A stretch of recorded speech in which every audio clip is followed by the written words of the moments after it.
I still remember the faces at that dinner table. Faces that smiled too wide, eyes that didn't blink, and skin that looked almost borrowed. It's funny, when my family moved to that quiet little town in Vermont last fall, I never expected to make friends right away. We were the outsiders, right? City people trying to fit into a place where everyone's known each other since kindergarten. The neighbors were friendly enough, but the ones right next door, the Harpers, they stood out. They were polite, almost painfully so, always waving from their porch, always smiling like they were rehearsing for a play. A week before Thanksgiving, Mrs. Harper caught me on my way back from a walk. She invited me over for their annual dinner. She explained that her family had this tradition of sharing the holiday with someone new to the neighborhood. It sounded sweet, honestly. My parents were heading out of town to visit my grandmother that weekend, so I was staying behind to catch up on schoolwork. When I told my mom about the invitation, she loved the idea. "Go," she said. "It'll be nice not to eat microwave food for once." If only I knew. The night of Thanksgiving arrived. It was cold and unnervingly quiet, the kind of quiet that amplifies every sound, making your own footsteps feel deafening on the pavement. The Harper's house was glowing with this warm, inviting yellow light. As I walked up the path, I could smell roasted turkey and cinnamon, but underneath it all, there was something else. A faint metallic smell. Like Russ, Mrs. Harper opened the door, and her smile was just perfect. Too perfect. It was strained, like her cheeks didn't quite know how to hold that position anymore. "So glad you could join us," she said, her hand lingering on my shoulder for just a second too long as she led me inside. The house was stunning, like something straight out of a Thanksgiving commercial. Polished wood floors, flickering candles everywhere, and this massive table set with golden plates and perfectly folded napkins. There were about 8 people already seated. The moment I walked in, they all turned to look at me in unison. The silence was absolute. "Everyone, this is our new friend." Mrs. Harper hesitated for a fraction of a second. I gave an awkward little wave, expecting some kind of introduction, but no one said a word. They just smiled. That same hollow smile. The kind that never quite reaches the eyes. Dinner started off normally enough, I guess. The food looked incredible. A huge turkey, mountains of mashed potatoes, cranberry sauce. But the suffocating silence made it impossible to eat. Every time my fork scraped against the plate, I felt all their eyes lock onto me. I had to break the tension. "So, how do you all know each other?" I asked, trying to sound casual. A tall man sitting across the table slowly set his fork down. "We've known the Harpers a long time," he said. His voice was flat and slow, completely devoid of emotion. Then he smiled again. That's when I noticed a small, faded scar just under his left eye. I didn't think much of it at the time, but it would come back to haunt me.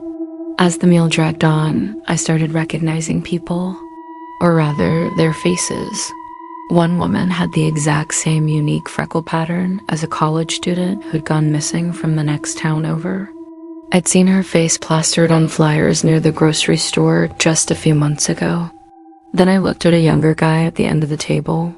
He looked eerily similar to a hiker who'd disappeared on a local trail last year. His story was all over the local news. My stomach twisted into a knot. I let my eyes drift toward the hallway. The walls were covered in framed pictures. Every single one showed the Harpers with smiling dinner guests. But they were all different guests. None of the faces ever repeated. And each one looked slightly off, like the expressions had been copied and pasted onto someone else's skin. "Is everything all right, dear?" It was warm but distant, like she already knew exactly what I was thinking. "Yeah, just full," I managed to choke out. I needed an escape. I excused myself to the restroom. The second I closed and locked the door, I whipped out my phone. My hands were trembling as I typed "Missing People Vermont" into the search bar. My heart nearly stopped. The faces from that dinner table. 3, maybe 4 of them stared back at me from the screen. Every single one was listed as missing within the last 5 years. Then I heard it. Footsteps outside the door. Slow, deliberate. They stopped right in front of the door. Everything okay in there?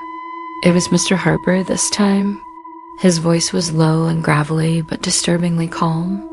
Yeah, I'm good, I said, forcing a laugh. Just washing up. I held my breath, listening until the footsteps finally faded away down the hall. My eyes darted to the window above the sink. It was small, but I knew I could squeeze through if I had to. I quietly unlatched the window, planning my escape.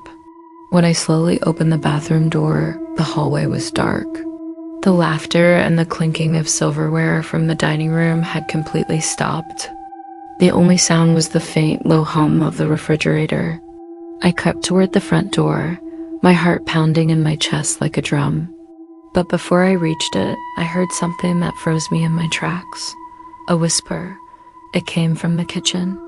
Don't forget to set another plate. My blood ran cold. I risked a peek around the corner. The Harpers were standing near the table, their backs to me. All the guests were gone. The plates were empty except for one at the far end of the table. My plate, and resting on it was a folded napkin, perfectly clean with my name written across it in what looked like red ink. That's when I ran. I just bolted. I didn't look back, not until I was halfway down the road, gasping for air. Their house was completely dark now, as if it had never been lit at all. I fumbled for my phone, but of course, no signal. I didn't stop running until I slammed my front door shut and locked every single bolt. The next morning, I convinced my parents to go back with me. The Harper's house was empty. Not just empty, but abandoned. The furniture was gone. The curtains were torn down. Even the walls looked different, aged and peeling, like the place had been deserted for years. But there, in the dirt of the driveway, right where I must have dropped it the night before, was the napkin. The napkin with my name on it, and written just underneath in that same chilling red ink, "We'll see you next Thanksgiving."